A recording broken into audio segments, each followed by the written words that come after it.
it's going to be a popular one. I don't know why it's going to be popular. I guess people Not just me. like the taste of Satan's armpit, which is not the beer, not the beer. I promise you. For those of you that don't know, welcome to the Sunshine State Happy Hour. The train is already off the rails. So not as bad as the one time that we had the Sanford Brew Crew. That one just started bad and slid downhill from there, right, Steve? No, it was great. Yeah. So, awesome. yes, Joel, I see your Malort. There you go. Product just put placement. it right there. There we go. Yeah, Malort. It's a Malort sort of day. I know it's supposed to be a beer show, but it's a Malort sort of day. So we are going to be talking about Chicago, which is one of the greatest cities on the planet. I absolutely love it. Not going to lie. Steve is with us as always. Hi, Steve. Hey, Dave. And I brought back friend of the show, award-winning brewer Joel Kodner, who is a huge Chicago fan, just like myself. Hi, Joel. What's happening? We are very lucky to have with us John Carruthers. He is the communications person, only because he doesn't have a big enough beard to be marketing for Revolution Brewing. There you go. Sorry, it's Malort. I blame the Malort. He is communications for Revolution Brewing in Chicago, which is one of, if not the greatest breweries that I have ever been to. It is absolutely phenomenal. And it was funny because we were actually talking about the fact that Revolution is not a small brewery by any stretch of the imagination. But if you go outside the Chicagoland area, there aren't a ton of people that know about Revolution as a whole. The barley wine people have managed to change that just a little bit. We get a lot of orders from a single person with a big FedEx account when we put that barrel-aged stuff on. Oh, wow. Nice. Nice. All right, so, Steve, what are you drinking? Jay Wakefield's El Jefe. It's just been a coconut banana type of day today. Nice. That kind of works. Joel? Well, I do have Malort, but I'm also drinking Cigar City Wedge Cut American Wheat Ale with lemon peel and lemon drop hops. Very nice, easy drinking, 4.5%. Beautiful Florida beer. When did that come out? It's pretty recent. I mean, this one I got canned is like only 2 weeks old, and I think this might be the first iteration of it. I'm not sure. Mm-hmm. Nice. I am actually going to start with me and then end with John because John has a lot to talk about with his beer. But since this is going to be an interesting episode, I actually cracked open my crowler of Sun Squishy, which is an IPA from Sun Creek Brewing up in Claremont, which is about 30 or so minutes away from Orlando. It's big with the triathlon community, but Sun Squishy. Nice. Squishy. So it's just big. It's interesting because you can probably take a look at the color. It's a lot deeper and a lot more caramel malt heavy than your standard IPA. So it's playing with a lot of thick, earthy and floral hops. Not quite as citrusy as I was expecting. And I know, John, you've gone the IPA route with the massive Hero series that is at Revolution Brewing. Yeah, I've got Anti-Hero. It's our flagship beer. This is the one in every corner store in Chicago because I'm a company man. But also because it kind of leads us into the Malort, but we can wait on that. This is north of 40% of our production. This is the beer that built Revolution. 4 different American sea hops. For its time, it was insanely hoppy. Now it's just like regular hoppy because we've all got nuts. I was going to say, there's for Revolution Brewing, there's the Hero series, and then there's sort of everything else. And the Hero series, you've done quite a number of iterations, but they all have that Hero sort of tagline to it. So not to confuse everyone, but now we have 2 Hero series. So we came a little deliberately to the hazy game once we figured out we wanted to figure out a shelf-stable haze that wasn't, too sweet or too, frankly, like impractical to make. So we have Hazy Hero, which is our hazy IPA. We also put out a session, not a low-cal, but a session IPA last year called Everyday Hero, 4.3%. It's got like Sabro, so kind of a modern hop thing. So we have 3 Hero beers, and then we have the League of Heroes, which is like the rotating 12-pack we have, where our brewers just go nuts with some of these new hops. And there's Citra Hero. There was Stratosphere, so we have Strata hop beer. But there have been over 20 Heroes over it's 9 and counting kind of volumes of this when we rotate them out. We do Anti-Hero and then 3 hero beers. And it's cool. It's not just a single hop beer where it's the same base and then you kind of just cram whatever is cool into it. Our brewers read a new recipe for each one, and some of them are, darker in color, some of them are lighter, some of them are a little throwbacky, and some of them have haze. So a little bit of something for everybody. And then, we have sours, barrel aged. Well, there's like you said, there's a lot of beer coming out of there. And it's interesting because of everything that's under the Revolution umbrella, I think Eugene is my favorite. Eugene is my favorite too. Yeah, it's such a classic porter, but it is a year-round orphan. Like it's kind of our seasonal, but we always kind of make a little bit of it, and it's like not the most beloved thing, but the people who love it would absolutely burn us to the ground if we ever discontinued it, which is fair. Joel, what did you ever come back with the last couple times you've been to Revolution? I didn't bring anything back with me. My wife, we were there on a Monday. You guys mentioned Dovetail earlier. We were trying to make the rounds before we left town because we were only there like 48 hours in December. So I guess we were there a little early before Dovetail opened and we had to get back to the airport. But we definitely had Revolution Brew Pub on the list. Nothing against the beer. I loved everything I had. But if I could bring something back, it would be the bacon fat popcorn. Oh yeah, that's like the one. That's one of the few things that's been out since the beginning of the menu. Yeah, since like 2010. That said, Joel, I don't remember if we confirmed this, but he managed to be in Chicago for 48 hours, and his back ended up in our 10 Years of Revolution documentary. Right, that was me. Yeah. That's amazing. The man gets around. He's an industry icon. He does. It's good that it's just my back because that was when I had all of the popcorn on my just front. Glistening. I was just mowing it down. Oh, it's amazing. The other thing that I find amazing about Revolution, it's the stupidest thing, but it has to be the fastest opening door to a walk-in cooler that I have ever seen in my life. Oh, you mean at the tap room? Yes. Yeah, that thing just flies up. It might as well just be instantaneous. I don't know what it is. I don't know why it is, but to this day, that's all I can think of. We got good door people.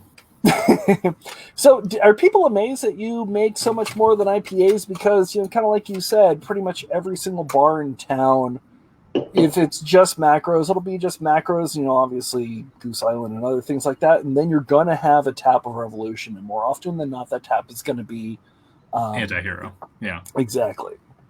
Are people amazed? Oh, you've got a barrel program, because it's very, very obvious once you set foot in the tap room. The barrel program is kind of doing good on its own. We sell out releases and we move a good amount of that. What people don't necessarily know is like we have sours and we have things with little to no hop profile.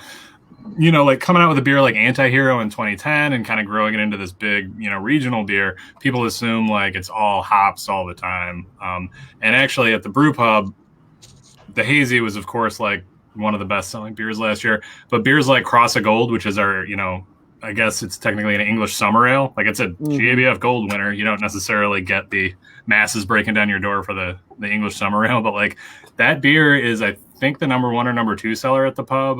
Bottom Up Wit, which was one of our original ones that kind of moved out of cans a few years ago, but that we kept on draft, also a big mover. People sometimes are surprised, but it's just because, you can only put so many SKUs into a grocery store. And at our size, like that's a lot of people's first experience with us.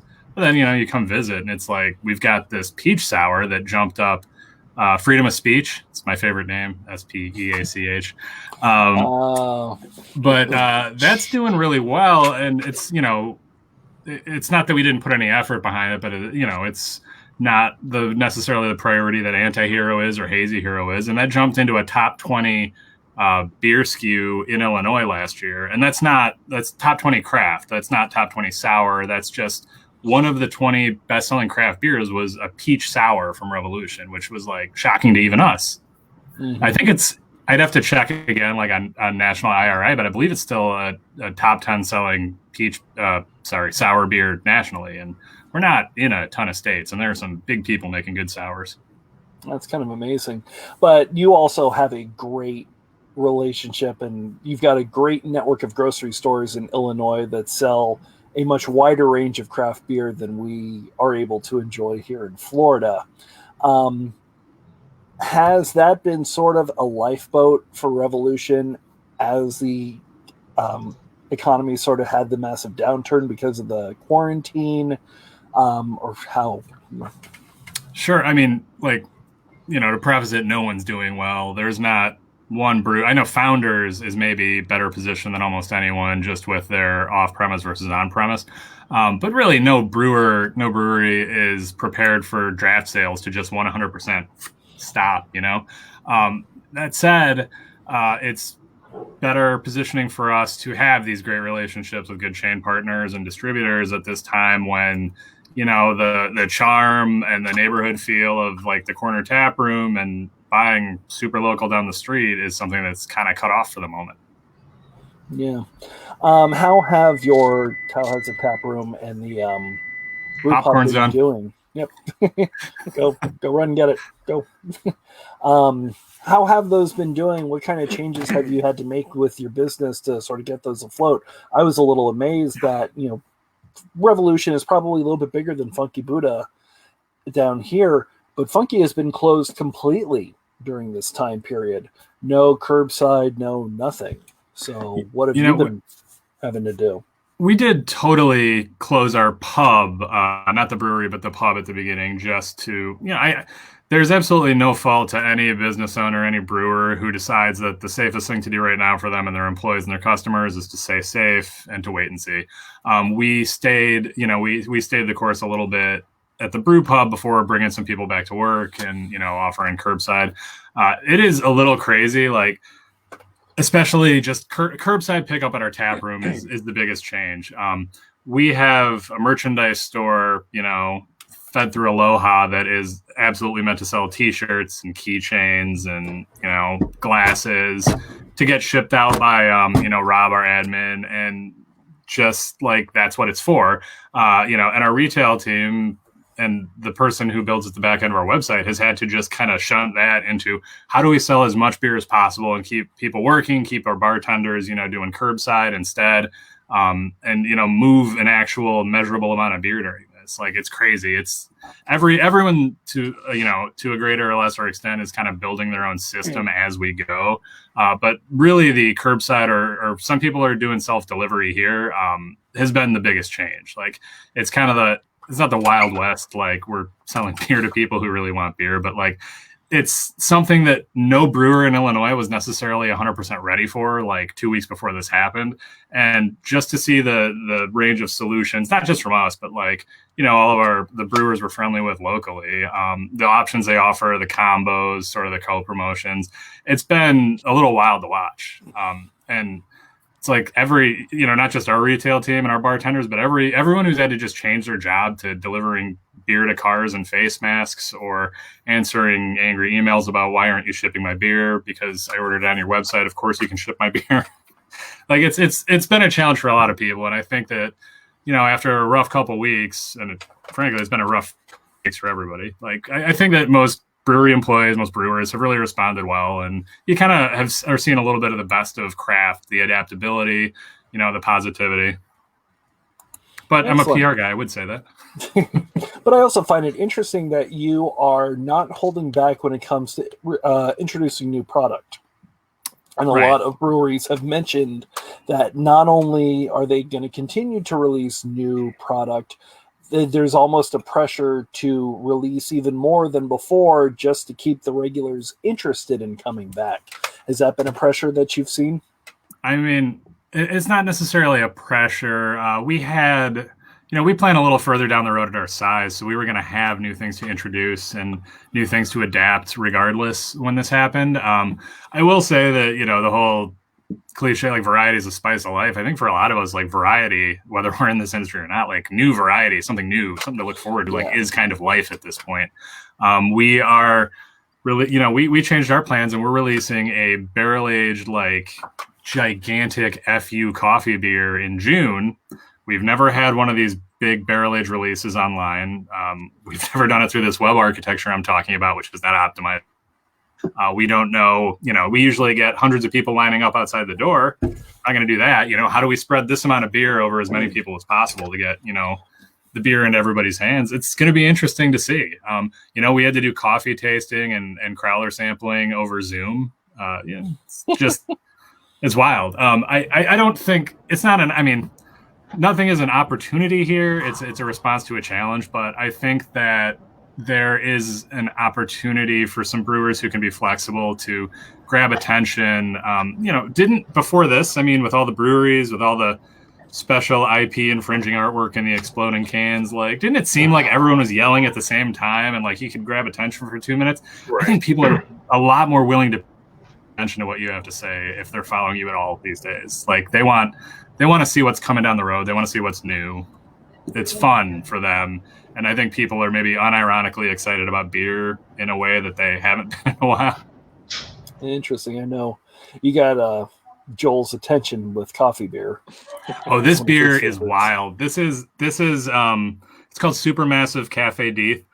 We've done this as a draft variant, and I believe it's 10 pounds of bean per 53-gallon bourbon barrel or something like that. God. But we've done the caffeine math, and this beer, which itself is I think it was a 13% beer. It'll probably scale up to around 15.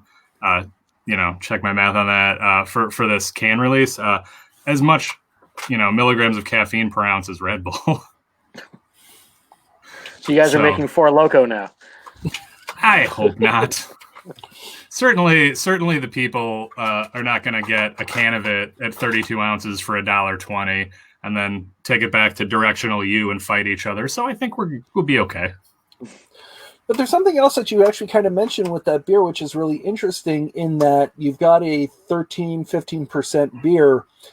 A couple of years ago, the only acceptable way that this beer would have been packaged was a 22-ounce glass bomber. Mm-hmm. And yet here you are saying can. And you're not the only person that has sort of stepped away from the bomber, and they're now releasing these big beers in maybe one or two tall boys or maybe a 3-pack of stubbies, both of which I've seen. Is that intentional? Do you think that the market is going to start moving away from glass as a whole in these large format packages specifically? Well, we have some really smart people, and I don't want to give them short shrift, but I think we also had very, very good timing on this.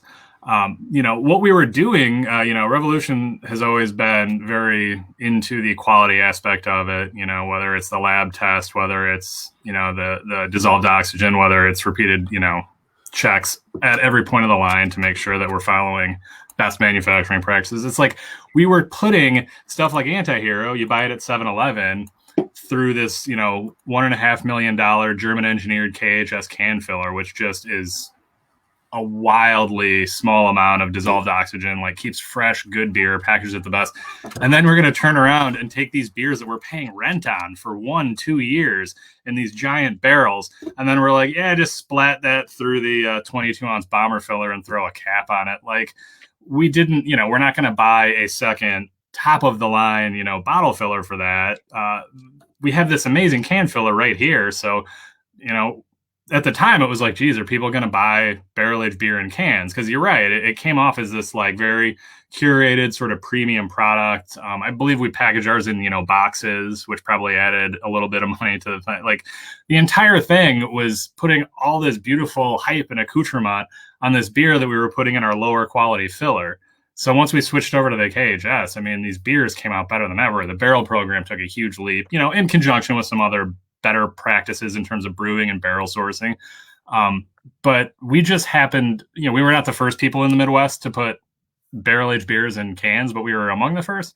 And people really responded to it when they saw oh, I can just open a can and not have to have 4 people over for this. Or, I can open one and then I can have it again later because this is a 4-pack and I don't have to worry about it. And our canning of barrel-aged beers just happened to take root at the time when people kind of realized this is one of the best ways to enjoy a big, dumb barrel-aged beer.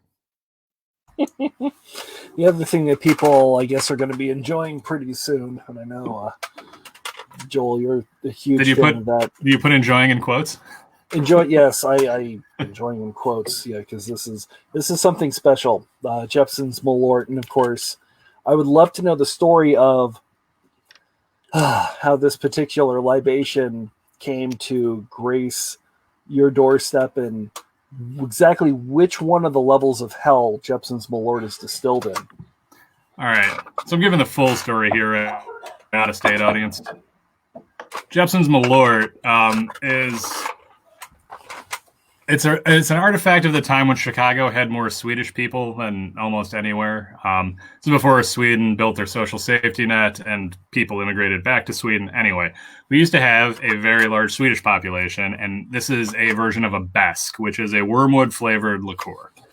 At one time, not only did we have Jeppson's Malort, but there were, I think, 3 competing Malort companies just for the Swedish population, just in Chicago, selling this amazing liquor. Consider it like a schnapps, where instead of being flavored with pineapple or, cherries or whatever you feel like, it's flavored with wormwood, which tastes objectively like, I don't know, the bottom of the coffin that takes you across the river Styx. If I may, while we're here, yes. Do a dramatic reading of what the label said originally. Oh, I would love to. You guys good with this? All right. Yes. Most first-time drinkers of Jeppson Malort reject our liquor. Its strong, sharp taste is not for everyone. Our liquor is rugged and unrelenting, parenthetical, even brutal to the palate. During almost 60 years of American distribution, we found that only 1 in 49 men, a little sexist, will drink Jeppson Malort. During the lifetime of our founder, Carl Jeppson was apt to say, "My Malort is produced for that unique group of drinkers who disdain light flavor or neutral spirits." It is not possible to forget our two-fisted liquor. The taste just lingers and lasts, seemingly forever. The first shot is hard to swallow. Persevere. Make it past 2 shock glasses, and with the third, you could be ours forever. So, a little culty, but fun. It comes across as less like a product and more like a dare. And that's really kind of how it started out. This stuff has been in Chicago forever, but back in the 2006, 2007, when a lot of your digital online content started, people started writing about Malort again, and then people started asking for it at the bar. Every bar stocked it because it cost peanuts. You used to be able to get a 25-cent shot of it at a lot of bars around because it was kind of just a joke that they kept around. Because it had distribution, but it wasn't the biggest product. For a long time, Carl Jeppson and his secretary Pat were the only 2 employees of the company. The liquor was contract made in Chicago land, and then later in Jacksonville when it became illegal to brew with wormwood, to distill with wormwood in Illinois. So they would have to make it in Jacksonville, truck it back up here, and still they sell it for $20 a bottle. But Carl Jeppson died. He left the business to Pat. I think Pat had 1 part-timer. But eventually, it was last year or the year before, a local craft spirits company right down the street from Revolution called CH Distilling bought the brand, the recipes, everything kit and caboodle. And I think people were a little afraid, oh, man, this is our beloved neighborhood liquor. They've done a great job with it. The branding is exactly the same. It still tastes horrifying to people, and it's still $20 a bottle or $25 a bottle. Steve, did you ever try this when you were in boot camp? No, never tried Malort. I can change that. I don't know if you're going to want that, but I can change that. It's one of those things you start because you want to give your out of town friend a taste of it, and you kind of have to do it with them because you're not a monster. But then it grows on you when you go to like it. This is the only liquor I'll shoot. If we're doing shots, it's shots of Malort or nothing. Dave, the next time I come over, I'll bring the mason jar with me too, and we'll go shot for shot one night. And then I will be dead. Joel, did you find out about this when you were in Siebel, or did you know about it long before that? So I originally found out about it years ago. Guy you may know, John, Jake Koneman from, I think it's Central State Brewing or the Cool Ship in Indiana. He came to Florida one day, visited me at one of my prior breweries, just kind of walked into the brew house, and he was like, "Hey, what's up, man? I'm Jake." I'm like, "Oh, shit, how are you?" And brought me some Midwest goodies, including a big bottle of Malort, which I made sure to share with the rest of the brewery staff at I think it was our Christmas party, and they hated me for it. But I personally, I love it. I mean, not only the Chicago connection and everything, but I like to tell people that I love it because I hate myself. So, and I get super excited about all of these different iterations. And I even got the Malort coffee, the Orange Dream or something like that from Dark Matter. So, yeah, as soon as I saw that, I missed out on that. So, yeah, which is a great kind of segue as to why we're talking about this particular libation that Joel sort of mentioned in terms of iterations. There is now an Anti-Hero IPA version of Malort that was just announced, 2 days ago? Yeah, just a couple of days ago. It's coming out on Friday. How did this get started? What exactly did Revolution sort of come to doing this process? Well, it's one of those things where like you take lemon, life gives you lemons, and then you make Malort out of it because you hate yourself. We had, it's when draft ceased, we started getting some kegs back from distributors, and hand sanitizer was pretty covered, locally. So we thought, what can we do with this? We were very good friends with the people at CH, not just because they're our neighbors, but we've vended at our Oktoberfest. We bring them beer all the time. It's just one of those down the street relationships. And our founder, Josh, started talking to, their founder and distiller Tremaine about like, hey, is there anything we can do with this Anti-Hero that's coming back?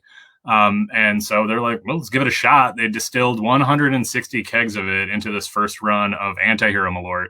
And, I'm sure it was a pain for them. You don't usually distill out of a 6.7% beer. It's not the most efficient way to use anything. But instead of, dumping or destroying the beer, we've got a really cool Malort to sell. And both companies are tabbing $5,000 from this each to donate to this fund called the Comp Tab Fund, started by 3 Chicago hospitality professionals to support other out-of-work hospitality professionals. So there's some good coming out of it too. Not just karmic bad with the, hey, drink this Malort. Well, it's kind of amazing. It's because we've had Brewery Strong on the show, who does hospitality work up in New Jersey, and then down by us, there's a brewery in Planning that's selling pins that they're donating to FIU's hospitality program. So it's phenomenal that you're taking this and keeping an eye on the current situation, which is really fantastic. But in terms of the Malort itself, because Malort has a very complex, very strong sort of flavor. There's a lot going on. Not all of it is good, but there's a lot going on. So when you taste the Anti-Hero variant of it, do you get a lot of those hop characteristics? Can you tell, hey, this is where our beer is in this? I'm sorry, you asking me to pour a little Anti-Hero Malort and give you my lifetime tasting notes? I could do that. Oh, okay, that works for me. While I let this breathe like a fine Bordeaux, I guess we should know one of the internet's favorite hobbies is to come up with wonderful new descriptors for Malort. My personal one was always like, it tastes like enjoying a champagne toast on the deck of the Hindenburg. But, there's a lot of flaming diaper stuff, a lot of ghost nightmares, a lot of this tastes like fighting your dad in the front lawn. Just like it's an evocative spirit, really. It's the Hemingway of liqueurs. This one, though, one thing that I will say, aside from the joking, both Anti-Hero, I think Joel could at least attest to this, both Anti-Hero and Malort have kind of a strong grapefruit background of varying degrees of confrontation. But you get kind of some resonance there, and this almost comes off between the malt and that kind of grapefruity note is sweeter. No change. It's delightful. No, you really do get like a little kind of a toasty malt character, and I pick up hops in it. I think that it's a little subtle for people who might be going, oh, what is this? But if you're a Malort drinker, I think this tastes like the Malort that you know and love, but it's just interesting enough to clearly be a variant. This tastes to me like it was made with Anti-Hero, but then again, I have to drink Anti-Hero for work just about every week. I know, it's such a problem, isn't it? Yeah, it's rough days. So I guess the question is this pretty well gone from shelves already, even though it doesn't come out till tomorrow, or do you think it's probably going to survive at least a day and a half? I think it'll. I mean, this isn't gonna be like a bottle club. Really, I mean, we'll sell a lot. We've got extra people working at the pub and are very happy for it. Friday when it goes, it'll sell out. All of it will sell out. CH has been great to work with. We have no idea if we're going to, continue doing stuff like this, but we sure would like to. They've been fantastic partners. I wish there was a way to say that didn't sound super corporate, but they're just nice people to work with. They're good people. Like craft, they like craft is what we get from them. They're craft cocktail makers by the very definition. But yeah, I think they check out their Insta stories, because they have a big pillar in the distillery that they're just taping up the phone ahead and pre-order receipts for the Anti-Hero Malort on, and it's just tessellated, and I'm so mad we don't have something comparable. They're selling a ton of it already. Our local, liquor store chain, Binny's, it's, like your Total Wine. They're getting some. I'm sure that Binny's will fly through it, and then, gets people visiting our pub. Maybe they'll order a burger too. That'll be great. Awesome. That sounds amazing. It should last into next week, but I have no idea. Okay. This town's ravenous for Malort, so it's not going to be around too long. Gotcha. We have a little conversation that the three of us need to have with you once this is over. So just to let you know. I'm not sure I can mail this to you without getting brought up on DHS charges. Well, that's why you have an assistant.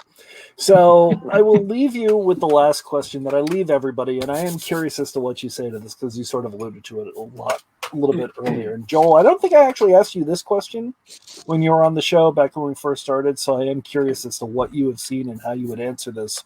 But obviously, you've mentioned not only Revolution, but a lot of breweries that are in the area have had to make changes and had to do certain things that were a little outside the box to make it and last in these very bizarre times. Once everything goes back to normal, once everything is hunky-dory, we can go back and enjoy beers the same way in the same places that we always used to. What is a change that you have seen some people make, some breweries make, whether it be Revolution or someone else, that you think should just be here to stay and be a part of craft beer culture from here on out?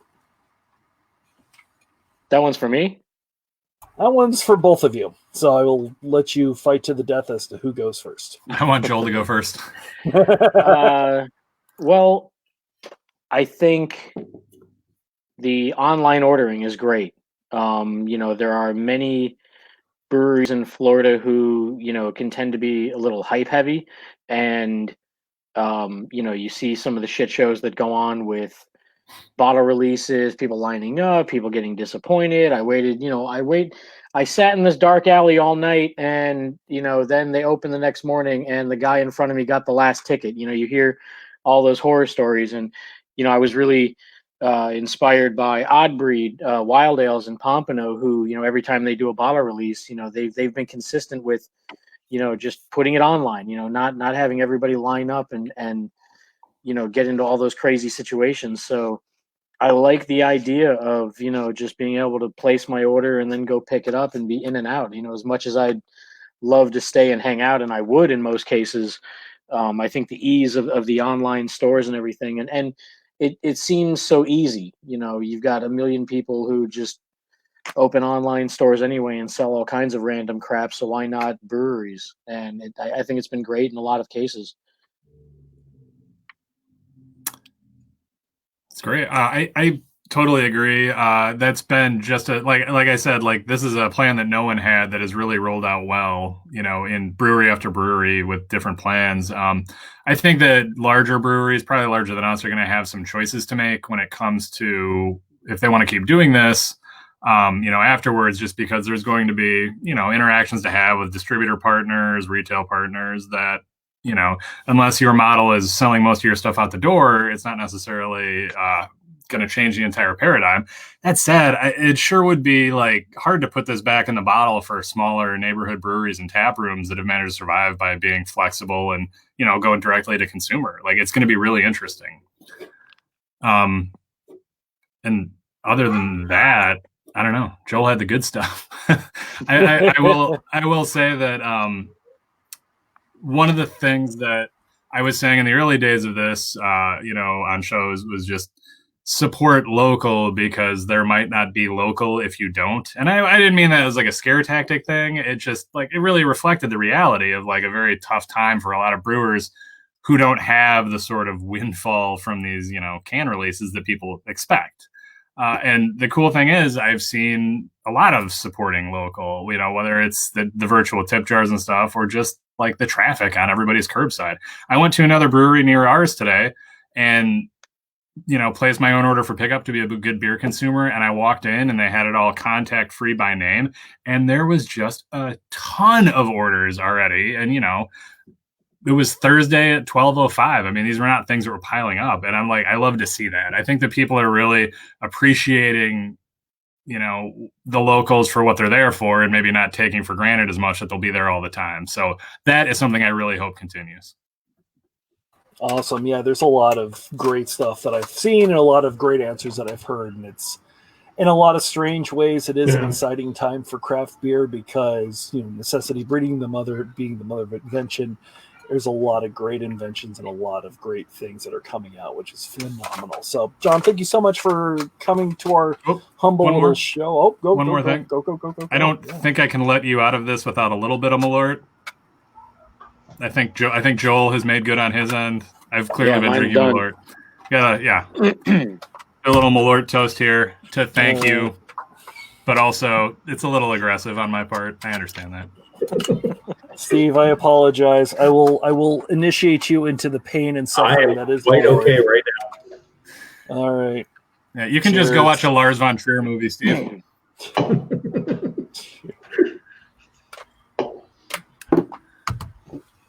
Thank you for having me. Everybody, Anti-Hero Malort. It's what you need.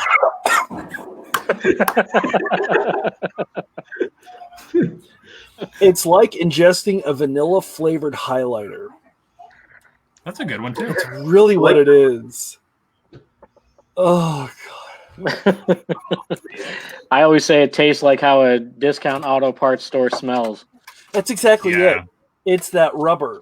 It's the rubber smell in a discount auto parts. It's new car taste. Yeah.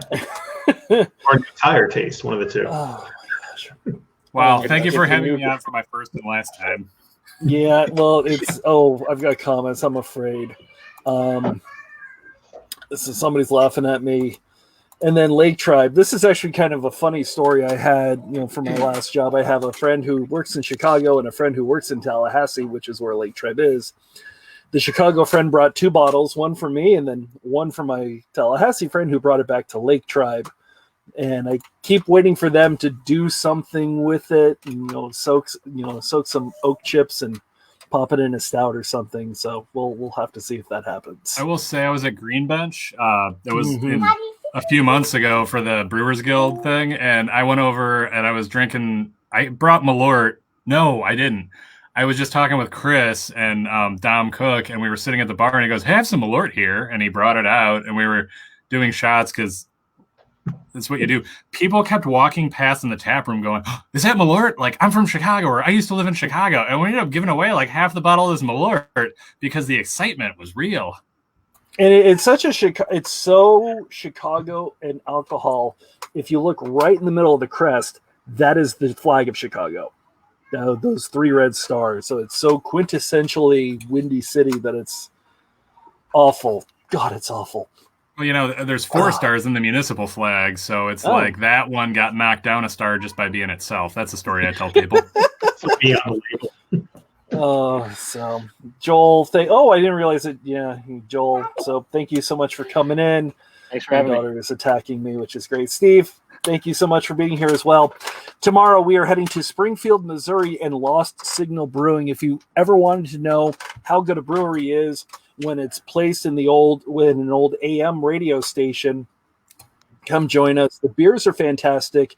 Their on-site barbecue pit is fantastic, and it is literally the best IPA barbecue sauce I've ever had in my life. So it's just that good, and it's almost right on Route 66. So come back, 6 p.m. Eastern. Come join us. Thank you all so much for coming in. John, I hate you, and we will talk to you all later. Have a great day. Bye. Cheers, guys. Cheers.